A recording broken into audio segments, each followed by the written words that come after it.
পশ্চিম Asia যুদ্ধের জেরে জ্বালানি সংকটের সিঁদুরে মেঘ ভারতের আকাশে। ভোট পর্ব মেটার পর জ্বালানি তেলের দাম বৃদ্ধির জল্পনাও মাথাচাড়া দিতে শুরু করেছে। আর এই পরিস্থিতির মাঝেই দেশবাসীর উদ্দেশ্যে বিশেষ বার্তা দিলেন প্রধানমন্ত্রী নরেন্দ্র মোদী। পশ্চিম এশিয়ার যুদ্ধের জেরে জ্বালানি সংকটের সিঁদুরে মেঘ ভারতের আকাশে। এই অবস্থায় রবিবার আম জনতাকে জ্বালানি ব্যবহারে সংযমী হতে বললেন প্রধানমন্ত্রী, যা নিয়ে পাল্টা তোপ দেগেছে কংগ্রেস।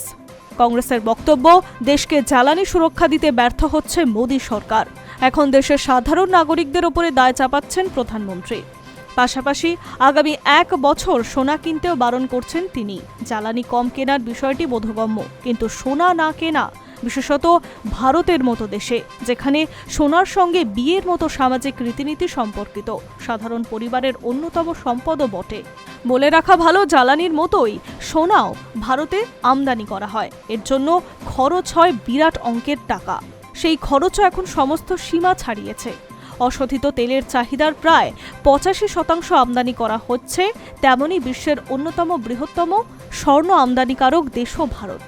মানুষ যত সোনা কিনবে তত বেশি করে সোনা আমদানিও বাড়াতে হবে। ফলস্বরূপ আমদানি খরচ সামলাতে অতিরিক্ত ডলার খরচ করতে হবে। কমজোরি হবে বিদেশি মুদ্রার ভাণ্ডার। এই সঙ্গে ডলার এবং টাকার দামের মধ্যে ব্যবধান বাড়বে। এর জেরে টাকার দামেও পতন হবে। সব মিলিয়ে ক্ষতিগ্রস্ত হবে দেশের অর্থনীতি। একথা ভেবেই দেশবাসীকে সোনা কেনায় রাশ টানতে বলছেন প্রধানমন্ত্রী। পশ্চিম এশিয়ার যুদ্ধের জেরে জ্বালানি সংকটে সিঁদুরে মেঘ ভারতের আকাশে। ভোট পর্ব মেটার পর জ্বালানি তেলের দাম বৃদ্ধির জল্পনাও মাথাচাড়া দিতে শুরু করেছে। এই পরিস্থিতির মাঝেই দেশবাসীর উদ্দেশ্যে বিশেষ বার্তা দিলেন প্রধানমন্ত্রী নরেন্দ্র মোদী। রবিবার হায়দ্রাবাদে এক অনুষ্ঠানে উপস্থিত হয়ে প্রধানমন্ত্রী জানালেন, জ্বালানি তেল ব্যবহারের ক্ষেত্রে সংযত হন। ভারত তার প্রয়োজনের বেশিরভাগ জ্বালানি বাইরে থেকে আমদানি করে। 9,400 কোটি টাকার সরকারি প্রকল্পের উদ্বোধনের উপলক্ষে রবিবার তেলেঙ্গানায় গিয়েছিলেন প্রধানমন্ত্রী নরেন্দ্র মোদী। সেখানেই জনসভায় বক্তব্য রাখতে গিয়ে তিনি বলছেন, এই মুহূর্তে পেট্রোল, ডিজেল, রান্নার গ্যাস ব্যবহারের ক্ষেত্রে আমাদের মিতব্যয়ী হওয়ার প্রয়োজন রয়েছে। একান্ত প্রয়োজন হলে তবেই আমদানিকৃত পেট্রোলিয়াম পণ্য ব্যবহার করা উচিত দেশবাসীর।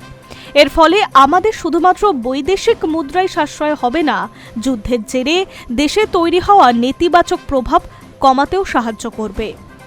জ্বালানি তেল ও গ্যাসের মূল্যবৃদ্ধির জল্পনার মাঝেই প্রধানমন্ত্রীর এই বার্তা ইঙ্গিতপূর্ণ বলে মনে করছে ওয়াকিবহল মহল। আমেরিকা ও ইরানের মধ্যে চলমান যুদ্ধের জেরে দেশে জ্বালানি সংকটে উদ্বেগ বাড়ছে। হরমুজ প্রণালীর অবরুদ্ধ হওয়ার জ্বালানি সরবরাহ বিঘ্নিত হচ্ছে। সরকার এখনো পর্যন্ত পেট্রোল, ডিজেল ও মধ্যবিত্তের রান্নার গ্যাসের দাম না বাড়ালেও রিপোর্ট বলছে এর জেরে তেল সংস্থাগুলি প্রতিদিন প্রায় 1,600 থেকে 1,700 কোটি টাকার ক্ষতি হচ্ছে। এই অবস্থায় একাধিক সূত্র থেকে জানা গিয়েছে, আগামী 15ই মের আগে জ্বালানি তেলের দাম বাড়তে চলেছে। প্রধানমন্ত্রীর বার্তা সেই মূল্যবৃদ্ধির আগাম ইঙ্গিত বলেই মনে করছে ওয়াকিবহল মহল। উল্লেখ্য, ভোট মিটতেই জ্বালানির দাম বাড়ানো শুরু করেছে রাষ্ট্রায়ত্ত তেল সংস্থাগুলি। প্রথমে কোপটা এসেছে বাণিজ্যিক গ্যাসের ওপরে।